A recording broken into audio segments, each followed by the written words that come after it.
Robert Kennedy has been greeted by frenzied and sometimes almost hysterical audiences for 3 days here in California. Nobody is sure yet just what it means in terms of his taking the Democratic nomination away from Lyndon Johnson, but his scornful attacks on the president and what he calls the tragic failures of Johnson policies have brought an emotional response from every audience.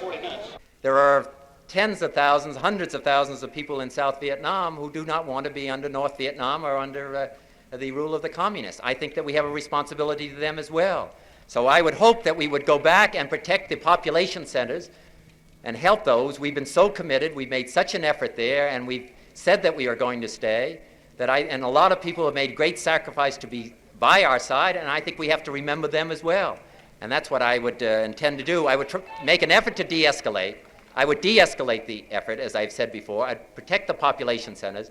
I'd end the search and destroy missions. I would say to the South Vietnamese, if they think the area along the demilitarized zone in Khe Sanh and all of these other areas, if they think they are important, that the South Vietnamese troops should be up there, not American Marines or Americans. But there would be nobody that would be more interested in all of these matters as to who was responsible for the death of President Kennedy than I would. I have seen all of the matters in the archives. If I became President of the United States, I would not reopen the Warren Commission report. I think I stand by the Warren Commission report. I've seen everything in the archives. The archives will be available at the appropriate time. That exists at the present time by age, by belief, and by color.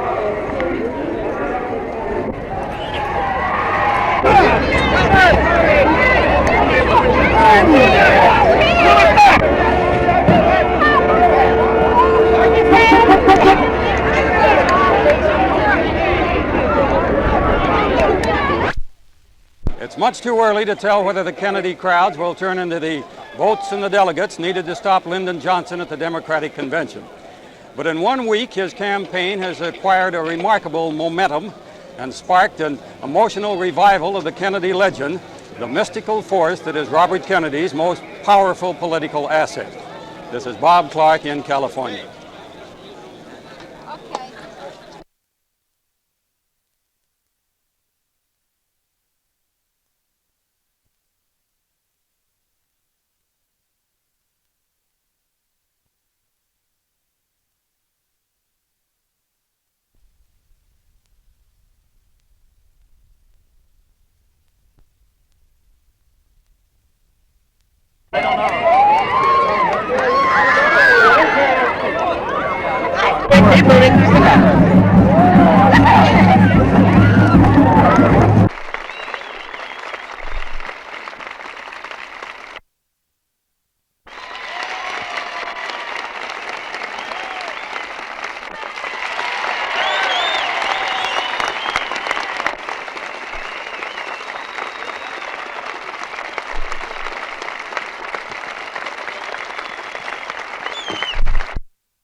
Right next to him, when he gets in the auditorium.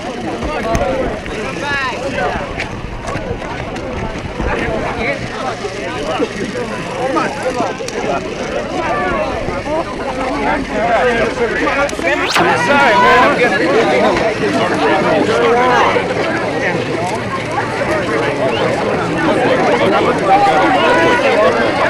do it one-handed? Harvey, hold it back. Hold it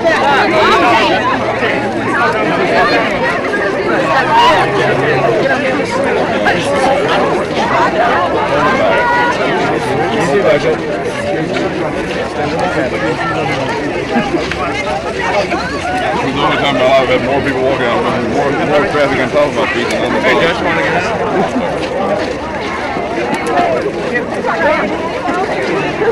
Boy, I'm sorry.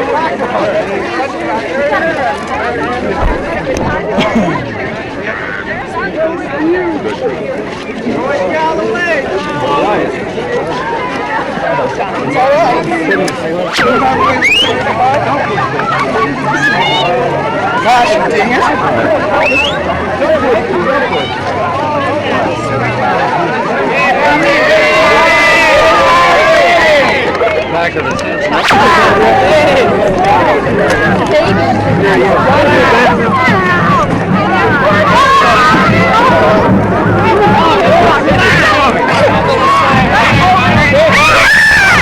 Stay back, please.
Another opening, another show.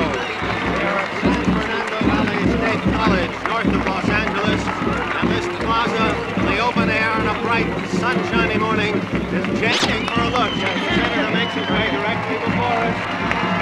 Off this platform, shaking hands as he goes, leaning back, looking in every direction. And everywhere he and a Nixon sign.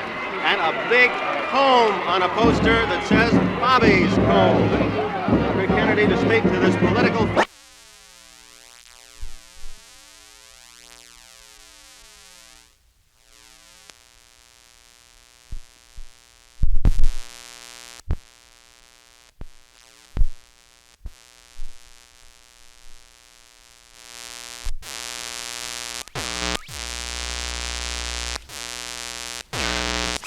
To present to you. He's obviously against Richard Nixon. But I'm very pleased to be here. I'm very grateful. I was making progress. I thought that my campaign has been moving steadily along, especially yesterday when George Hamilton called me and asked me for my daughter's telephone number.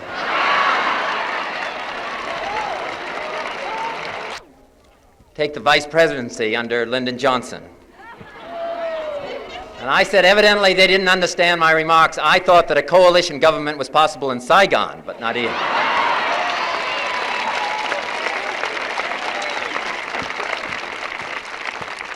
Well, we're getting better organized, and before I came out here, knowing I was coming here, I asked my younger brother if he would put together some campaign buttons, and he brought 10,000 campaign buttons down to put on the plane to take out here to California. And I opened them up and I found they all had his picture on them. He elected his colleagues, saying, and I quote, "So far there is still slavery, but at least there is a movement afoot to defend freedom and justice." The young men of Eastern Europe and of the Soviet Union have risked their careers and their liberty to defend the rights of their friends and of their colleagues, and they have found their strength in the words of our heritage. How ironic that it is at the very time here in the United States that our own example spreads the seeds of liberty abroad, and yet here at the same time, here at home, we point to the danger of the fullest exercise of that liberty. At least some of us do.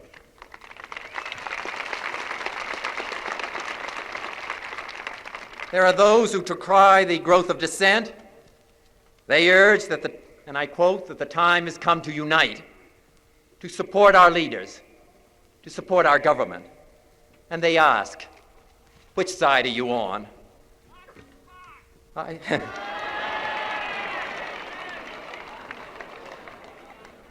got somebody listening.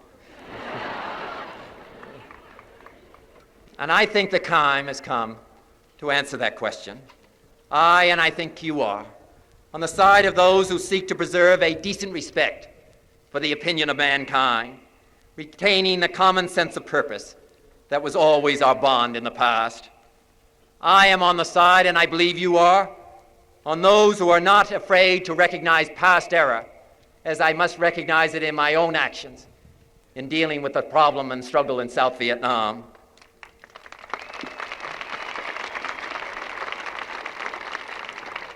Who refuse to blindly pursue bankrupt policies which rend us from our friends and drain our treasury in the fruitless pursuit of illusions which have long since been shattered.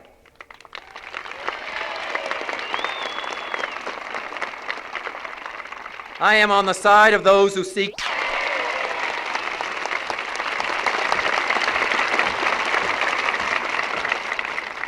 I am with those who seek to build their communities instead of ignoring them out of apathy or destroying them out of despair. I'm on the side of those who seek more than blind dissent and who respect the opinion of others. I am with those who express not simply opposition to the present, but propositions for the building of a better country.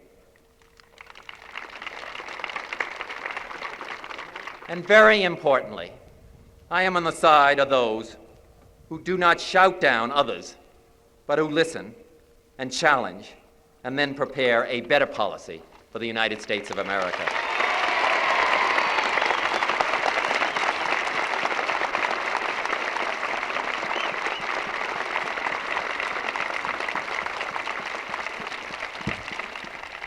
I am on the side of permitting others to speak, even those with whom I disagree. And I think that's what a university should stand for.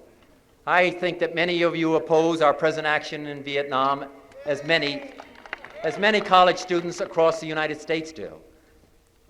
But I think that it's fundamental in our system and what we learn at a university that we permit those who have a different point of view to come to a university campus and speak and give their views and give their ideas and give them respectful attention. I stand for that, and I hope you do too.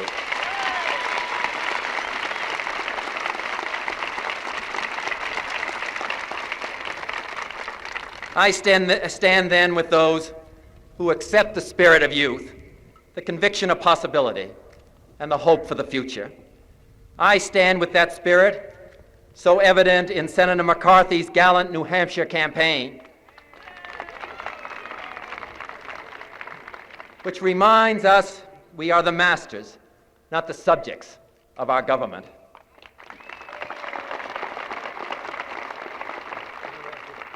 I stand with that spirit wherever it lives, in Warsaw, in Prague, in Rome, and in New York, in the halls of power in Moscow and Washington, in San Fernando, and at this university. And that's where I want the United States to stand for.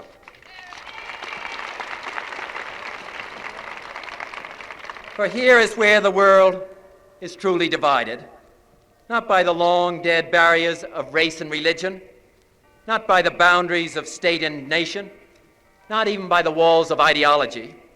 It is divided today. Ronald Reagan, I'll get even with you.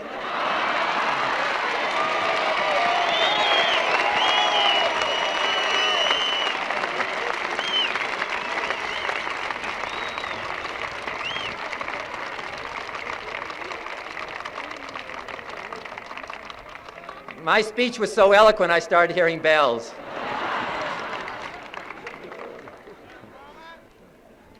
It is divided today between those who are bound by the past and those freed for the future, between the world of memory and the world of hope, between the spirit of age and between the spirit of youth. I stand between and with the spirit of youth, and I believe that's where the America that we know should stand for, and it's why I run for president.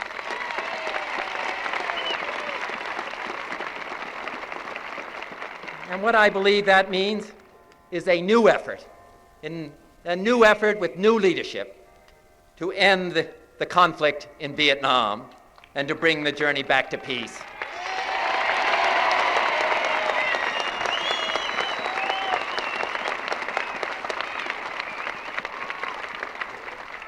It will recognize with Sophocles that all men make mistakes, but that a good man yields when he knows his course is wrong, and then he repairs the error, and that the only sin is pride.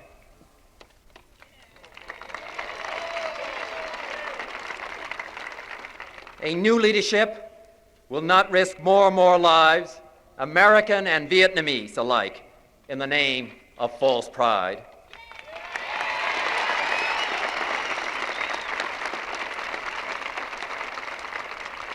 As I have said before,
Second,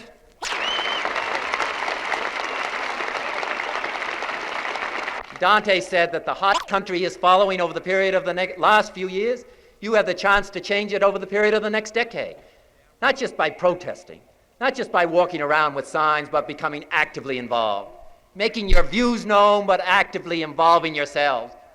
Be involved in registration, being involved in voting, ensuring that everybody is going to go to the polls to take an active role in the political process of this country. That's what's going to make a difference. That's how the course of this nation's going to be changed, and you've got to do it.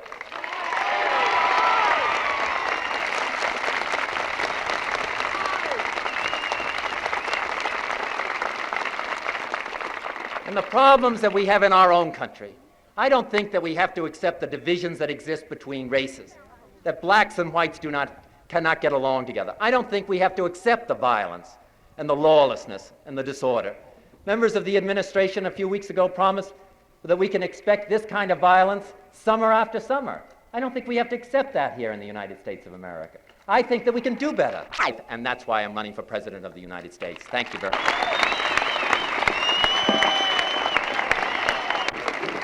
Military and political interference with other countries around the rest of the world. I think that it's easy to say yes to that, but I think that the situation and the problem is far, far more complicated. First, as I said earlier, I think that we have a responsibility to other countries in the world. I think what has impressed me most as I've traveled to Africa and to Asia and to Latin America is the role that the Peace Corps has played. Now, you might say that's interference in the... and I haven't answered this question before. Now maybe I could answer some of your question, please. It's objector that should he be forced to go to jail. I think if he's a genuine conscientious objector, then he is not, should not go to jail. I'll finish the question.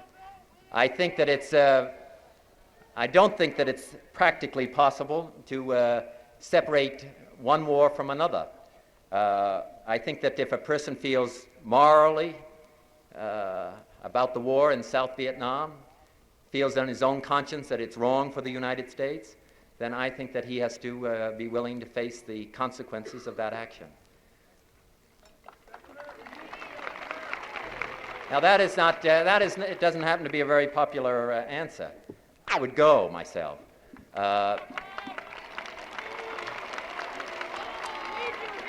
Secondly, I would say that I can understand the other part of it, those who are opposed to it and feel in their own conscience that they cannot go. Or, as I have said before, I think that that's been a mistake.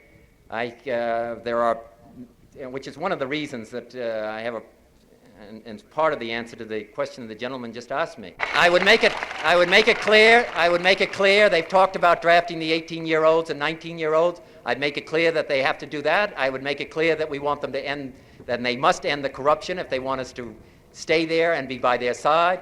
I'd make them get rid of the Commissioner of Customs who spends most of his time smuggling opium and gold. And I would try to associate myself with those elements within South Vietnam who are genuinely interested in their own future and want our help. Voting. I'm personally in favor of lowering the voting age to 7.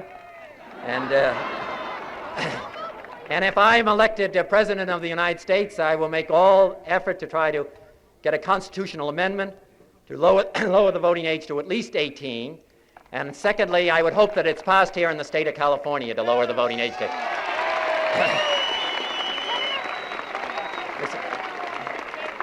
Listen, and I'm in favor of keeping it. Listen, I need your help now. I need your help. I'm asking for your help. I can't win this election here in the state of California. I hope that you organize yourselves so that we have registration, so that people go out and vote in June, that you canvass various houses, neighborhoods. There are... All right, then I'll do that again.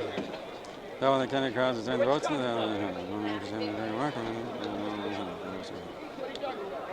crowds attend the votes and the delegates.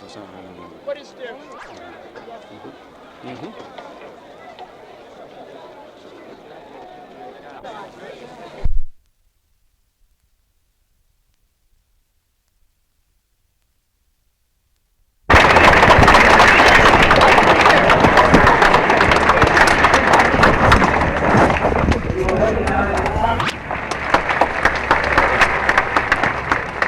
a new leadership will not only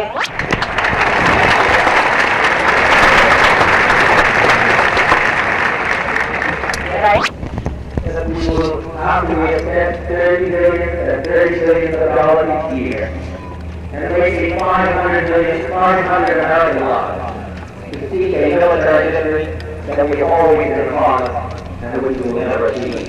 I think we should change our course of action.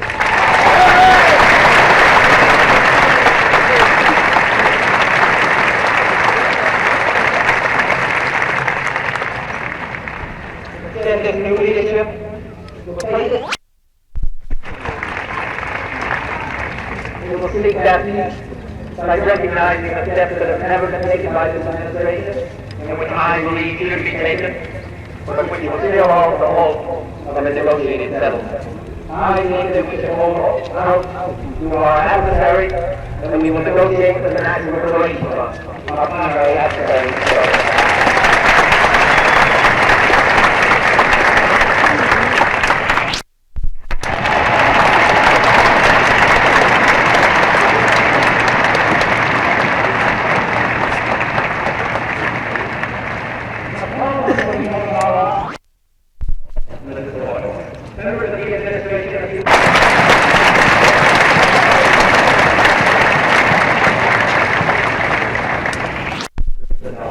We spend $3 billion every year on debt. I think we can spend enough money to get enough food for children to not starve in the other areas